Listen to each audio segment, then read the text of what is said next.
Welcome to Kai Speaks, where we explore the art and science of leadership. I'm your host, Kai, and I believe that understanding human dynamics is the key to unlocking potential for yourself, your teams, and your organizations. I'll be here every other week answering a question from a listener like you. Today, we hear from a leader who wants her employee to feel welcome and valued. Let's take a listen. Hi Kai, this is Viv. Here's something I've been wrestling with, and I could really use your help. I've seen instances where an employee perceives prejudice, microaggression, or injustice, and everything that happens after that moment is seen through the lens of confirmation bias.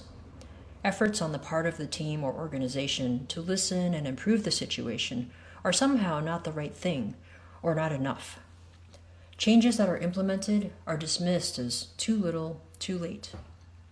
How can I help this person shift from feeling the way they do today to feeling heard, supported, and empowered to help bring about positive change?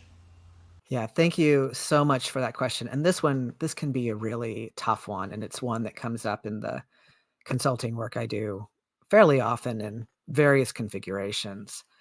I mentioned in an earlier episode that an ounce of prevention is worth more than a pound of cure, and this is exactly why. Because once somebody has been harmed, it's incredibly difficult to rebuild that trust. And most of us can relate to this on some level that when we've been let down, it's really hard to forget, much less forgive.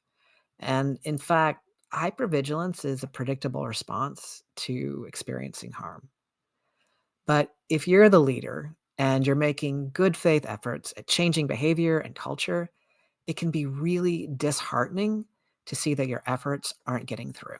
Here's the thing about being a leader is that by the time someone joins your team, they are carrying a lifetime of experiences from their previous workplaces, their communities, their family systems, and all of these shape how they view the world. And that includes how they view your workplace. This can go, of course, both ways. I once worked for a manager, and we're going to call him Mark. We're not going to use his real name. He started out as the kind of guy who would literally follow women to the bathroom and wait outside. He was a pretty big guy, and he would use his physical presence to intimidate people with less power than him. So, not good at building trust, to say the least. But here's where it got interesting for me. That organization had a really strong feedback culture, and Mark was expected to learn and grow. Much to my surprise, he did. It took consistent work and genuine effort and time, but he actually managed to build back the trust that he had broken. And this showed me that real change is possible. But on the other hand, what if someone's previous experience was with a manager who knew all the right things to say, but only behaved well when the higher ups were watching? I'm thinking of one particular leader who could talk the talk beautifully, but everyone below her saw right through it. And as a leader, it can take you time to figure out if your direct reports are able to grow and evolve, or if they're only shaping up to get the heat off their back. What seems like a reasonable timeline to you might not feel so reasonable to the people who are directly impacted by them. One of the things I find really fascinating about workplace conflict is that we generally think we are all talking about the same thing. We generally assume we have a shared meaning, but we're likely operating on completely different levels. So there's a framework I love by Michelle LeBaron that breaks down conflict into three dimensions. Giving you this framework is kind of like giving you a pair of 3D glasses. Suddenly, you're going to be able to see depth in things that look completely flat before. When somebody on your team has experienced harm or discrimination, you are likely focused on fixing what happened. Meanwhile, they're grappling with something on a much deeper level. So let's think about what that can look like. That first level of conflict is called transactional conflict. And this is probably where your mind goes to as a manager. It's the visible stuff, the things that you can put in an action plan.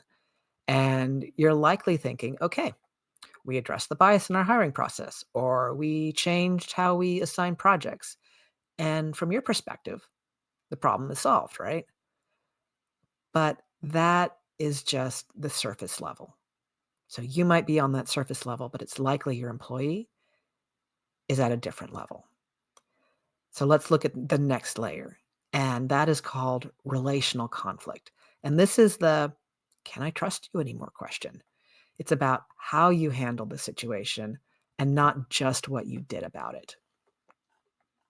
And I can think of one conflict that I did not handle well. As the conflict escalated, I focused more and more on the facts. And so my friend would say, "What about this?" And I say, "Oh, that's not correct." And I had lots of facts on my side. And the conflict continued to escalate because she needed me to attend to the relationship. She needed me to acknowledge how she was feeling.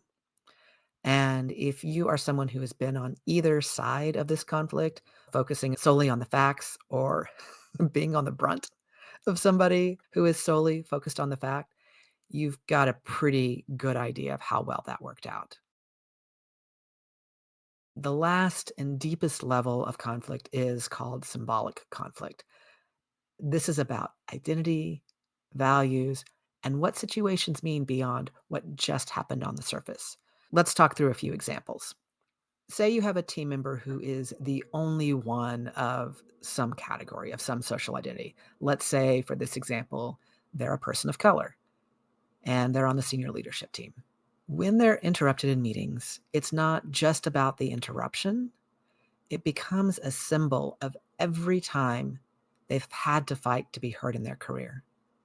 Or when somebody consistently mispronounces their name, it's not just about the pronunciation, it represents a lifetime of having their identity diminished.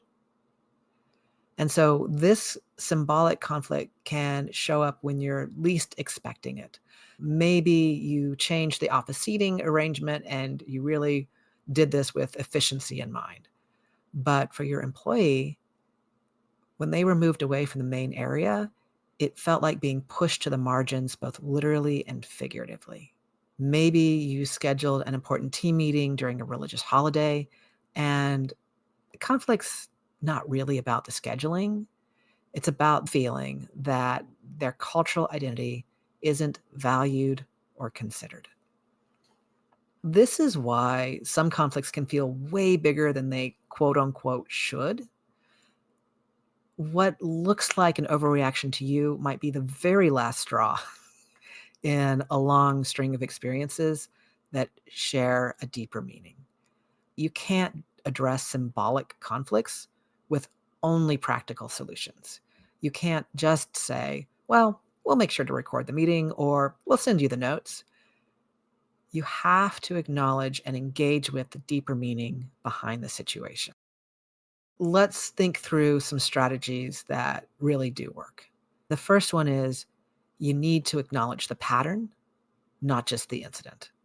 So instead of saying, I'm sorry about the meeting interruption, try saying something like, what I'm hearing is that these interruptions feel like part of a larger pattern where your voice isn't being valued. Can you tell me more about that? And that begins to open up the door to discussing the deeper meaning. The next part is to invite them in creating systemic solutions. So if they're experiencing something as a symbol of exclusion, they need to be included in designing the fix. So an example might be, I want to make sure our meeting culture reflects a commitment to hearing all voices. Would you help me understand what that would look like? And third, and this one's crucial, you need to demonstrate change at both the practical and symbolic levels. So for the example of someone who feels that their cultural background isn't valued, at the practical level, you're doing things like making tangible changes to systems and processes. But at the symbolic level, you need to send deeper messages about value and belonging. Here's some examples of that. So say you have a team member who feels like their ideas just aren't valued. At the practical level, You can implement a new meeting structure where everyone gets dedicated speaking time. At the symbolic level, you might start actively citing and building on their past contributions. So, as Maria suggested in our last project, this approach to customer feedback really works, and I'd love to expand on that concept. This demonstrates that not only can they speak, but when they do, their ideas have lasting impact. Or if we were looking at promotion pathways, at the practical level, you create clear written criteria for advancement. And at the symbolic level, you actively sponsor and advocate for them in spaces they can't access yet. You might say, I mentioned your project management framework in the executive meeting today. Would you be interested in presenting it to the leadership team next month? And this demonstrates that you're not just creating fair processes, but you're actively investing in their visibility and growth. Both of these things I have been the beneficiary of, and I know from my personal experience, it made a huge difference in how I felt within the organization. Another really powerful tool is to begin to create meaning check-ins. So when you are making decisions or changes, explicitly ask yourself and others, what might this symbolize or represent for different team members? This can help you spot potential symbolic conflicts way before they escalate. The last point I'll make is that addressing symbolic conflicts isn't about fixing just a single incident. It's about reshaping your employee's narrative over time. Your goal is to help create new experiences that stand alongside those past ones and gradually build a different story about what's possible in your workplace. Before we wrap up, I want you to ask yourself, where do you think that your team member is experiencing the conflict?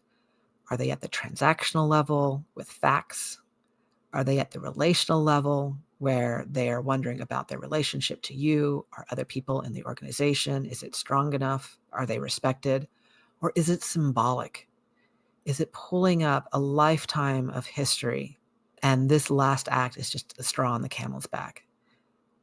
Because understanding where your employee is within this conflict framework will likely open up new ways for you to help them feel truly welcomed and empowered within your organization.